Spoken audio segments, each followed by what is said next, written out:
السلام علیکم ورحمۃ اللہ وبرکاتہ۔ نحمدہ ونصلی علی رسولہ الکریم، اما بعد فاعوذ باللہ من الشیطان الرجیم، بسم اللہ الرحمن الرحیم۔ رب اشرح لی صدری ویسر لی امری واحلل عقدۃ من لسانی لیفقہوا قولی۔ اللہ تعالیٰ فرماتے ہیں فکلوا، بس کھاؤ، مما وہ جانور ذکر اسم اللہ علیہ، ذکرہ کہ لیا جائے اسم اللہ کا نام علیہ ان پر۔ اللہ تعالیٰ فرماتے ہیں کہ تم ان جانوروں کا گوشت کھاؤ جن پر اللہ کا نام لیا گیا ہو، ان کنتم اگر ہو تم بھی آیاتی ہی اس کی آیات پر مومنین ایمان لانے والے، یعنی جن جانور پر شکار کرتے وقت، ذبح کرتے وقت یا پھر قربانی کرتے وقت اللہ کا نام لیا جائے اسے کھا لو۔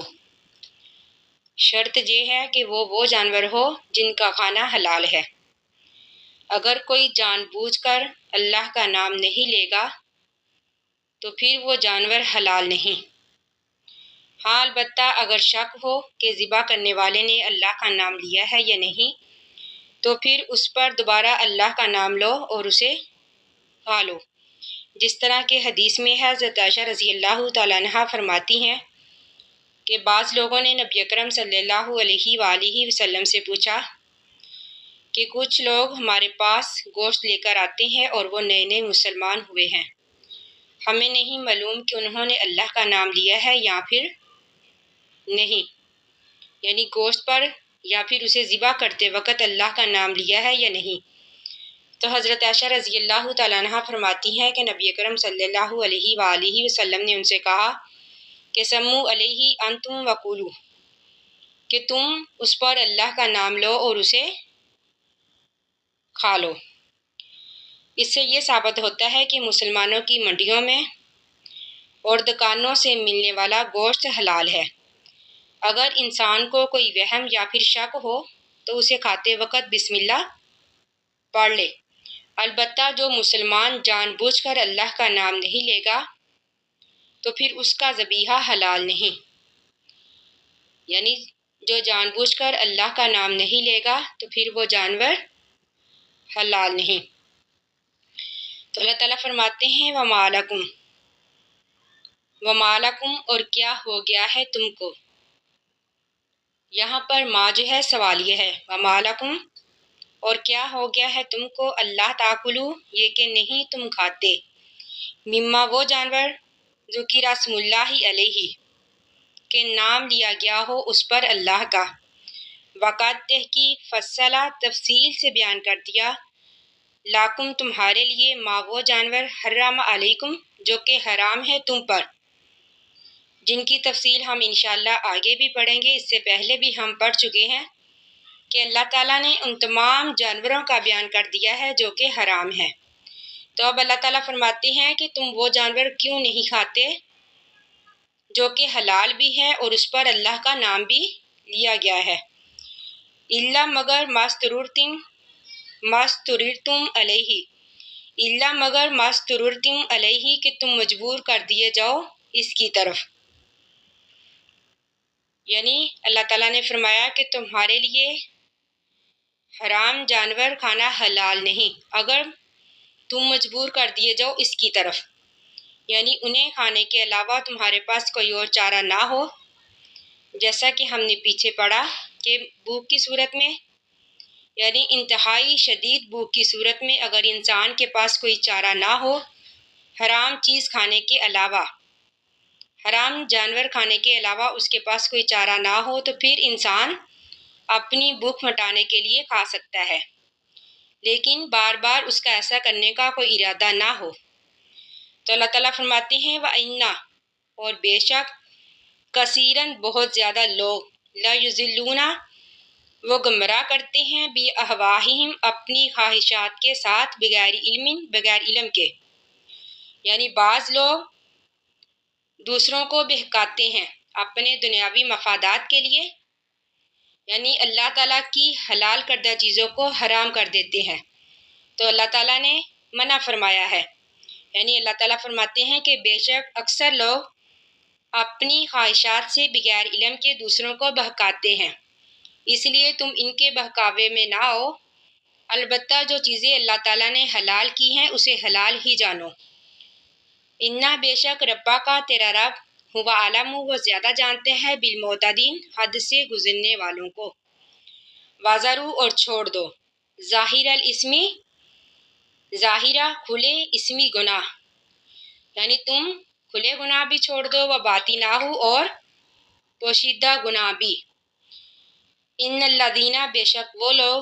یکسبون الاسم، یکسبون جو کرتے ہیں الاسم گناہ، سایجزون ان قریب وہ بدلہ دیے جائیں گے، بما ان اعمال کا کانو جو تھے وہ یقترفون کرتے۔ یعنی اللہ تعالیٰ فرماتے ہیں کہ تم گناہ کو چھوڑ دو، چاہے وہ علانیہ ہو یا پھر پوشیدہ طور پر۔ ولا تاکلوا اور نہ تم کھاؤ، مما وہ جانور لم یذکر اسم اللہ علیہ،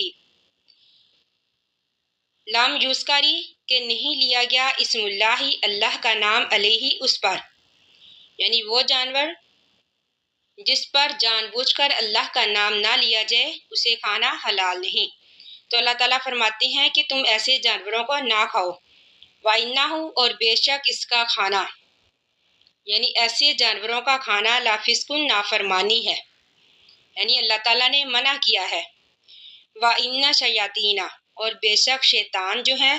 لا یوحون الہام کرتے ہیں، یعنی شعبے میں ڈالتے ہیں، وہم ڈالتے ہیں، لا یوحون وہم ڈالتے ہیں، الی اولیائہم اپنے دوستوں کی طرف، لیجادلوکم تاکہ وہ جھگڑا کرے تم سے۔ یہاں پر شیطان جو ہے اپنے دوستوں کے ذہنوں میں شعبے ڈالتے ہیں، اس سے مراد یہ ہے کہ شیطان لوگوں کے دلوں میں یعنی اپنے دوستوں کے دلوں میں یہ وسوسے ڈالتے تھے کہ یہ مسلمان جو ہیں اللہ کے ذبح کیے ہوئے جانور کو حرام قرار دیتے ہیں، یعنی مردہ جانور کو، البتہ جو یہ خود شکار کرتے ہیں، خود ذبح کرتے ہیں، اسے حلال قرار دیتے ہیں، یعنی شعبے میں ڈالتے تھے تاکہ شیطانوں کے دوست مسلمانوں سے جھگڑا کرے۔ تو اللہ تعالیٰ فرماتے ہیں کہ تم ان کے بہکاوے میں مت آنا، کیونکہ اللہ تعالیٰ نے مردار کو، مردہ چیز کو حرام قرار دیا ہے، کیونکہ اس پر اللہ کا نام نہیں لیا جاتا۔ تو اللہ تعالیٰ فرماتے ہیں وَإِنْ اور اگر اطعتموہم تم اطاعت کرو گے ان کی، انکم بے شک تم لمشرکون مشرک ہو جاؤ گے۔ اومن کیا پس وہ شخص کانا جو تھا میتن مردہ، یہاں پر مردہ سے مراد کافر، اللہ تعالیٰ فرماتے ہیں کیا پس وہ شخص جو کافر تھا، اومن کانا میتن کیا پس وہ شخص جو مردہ تھا، فاحییناہ پس ہم نے زندہ کیا اس کو، یعنی ہم نے اس کو ہدایت کی روشنی دکھائی، ہم اسے کفر کی طریقوں سے نکال کر اسلام کی روشنی میں لائے، وجعلنا اور بنایا ہم نے لاہو اس کے لیے نورن روشنی، یمشی وہ چلتا ہے بھی اس روشنی کے ساتھ فی الناسی لوگوں میں، یعنی اللہ تعالیٰ نے اسے ایمان کے ذریعے سے زندہ فرمایا، جس سے زندگی کی راہیں اس کے لیے روشن ہو جاتی ہیں،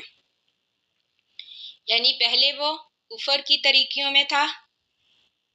اللہ تعالیٰ نے اسے ہدایت کی روشنی دکھائی۔ تو اللہ تعالیٰ فرماتے ہیں کمن مثلہ کیا وہ اس کی طرح ہو سکتا ہے، فی الظلماتی جو کہ اندھیرے میں ہے، لیسا وہ نہیں ہے بخارجن نکلنے والا منہا اس اندھیرے سے۔ تو اللہ تعالیٰ فرماتے ہیں وہ کافر جو کہ طریقوں میں ہے، اندھیرے میں ہے، یعنی بربادی اور ہلاکت اس کا نتیجہ ہے۔ تو اللہ تعالیٰ فرماتے ہیں یہ دونوں آپس میں برابر نہیں ہو سکتے، یعنی مومن اور کافر کبھی بھی آپس میں برابر نہیں ہو سکتے۔ تو اللہ تعالیٰ فرماتے ہیں کذالک اسی طرح زینا خوبصورت کر دیا گیا للکافرین کافروں کے لیے مکانو جو تھے وہ یعملون عمل کرتے، یعنی شیطان نے کافروں کے سامنے یعنی شیطان نے اپنے دوستوں کے سامنے ان کے اعمال کو اس قدر خوبصورت کر دیا ہے کہ ان کو کوئی سمجھ ہی نہیں آتی کہ ہم غلط کر رہے ہیں یا صحیح۔ تو اللہ تعالیٰ فرماتے ہیں کہ اسی طرح کافر اور مومن کبھی بھی برابر نہیں ہو سکتے۔ وَكَذَلِكَ اور اسی طرح جعلنا بنایا ہم نے فی کلی قریۃ ہر بستی میں اکابرہ اس کے بڑوں کو مجرمیہا اس کے مجرم۔ اکابرہ جو ہے یہ اکبر کی جمع ہے، اس سے مراد کافروں اور فاسقوں کے سرگنے یعنی کافروں اور فاسقوں کے سردار، کیونکہ یہی سردار انبیاء اور داعیان حق کی مخالفت میں پیش رہے ہیں، کیونکہ باقی لوگ جو ہوتے ہیں یہ صرف ان کی پیروی کرتے ہیں، اور کچھ لوگ یہ اپنی مال و دولت کی وجہ سے یا پھر خاندانی وجاہت کے اعتبار سے نمایاں ہوتے ہیں۔ تو اس لیے اللہ تعالیٰ نے اس آیت میں انہی سرداروں کا ذکر کیا۔ اللہ تعالیٰ فرماتے ہیں کہ اسی طرح ہم نے ہر بستی میں اس کے بڑے بڑے مجرموں کو لگا دیا، لیمکروا فیہا لیمکروا تاکہ وہ مکر کرے فیہا اس بستی میں، وما یمکرون نہیں وہ مکر کر رہے الا مگر بانفسہم اپنے ہی نفسوں کے ساتھ، وما یشعرون اور نہیں وہ اس بات کا شعور رکھتے، یعنی انہیں یہ سمجھ نہیں ہے کہ وہ اپنے آپ کو ہی نقصان میں ڈال رہے ہیں، یعنی اس سے مسلمانوں کا کچھ نہیں بگڑے گا، کیونکہ مسلمانوں کے ساتھ ایمان والوں کے ساتھ تو اللہ تعالیٰ ہے، بلکہ وہ اپنے آپ کو ہی نقصان اور ہلاکت میں ڈال رہے ہیں، اور ان کو اس بات کا شعور نہیں ہے، یعنی انہیں یہ سمجھ نہیں ہے کہ وہ حقیقت میں اپنا ہی نقصان کر رہے ہیں۔ اللہ تعالیٰ سے دعا ہے کہ ہم نے جو بھی پڑھا اللہ تعالیٰ ہمیں اس کو سمجھنے اور اس پر عمل کرنے کی توفیق عطا فرمائے، آمین ثم آمین۔ آخر دعوانا ان الحمد للہ رب العالمین۔ السلام علیکم ورحمۃ اللہ وبرکاتہ۔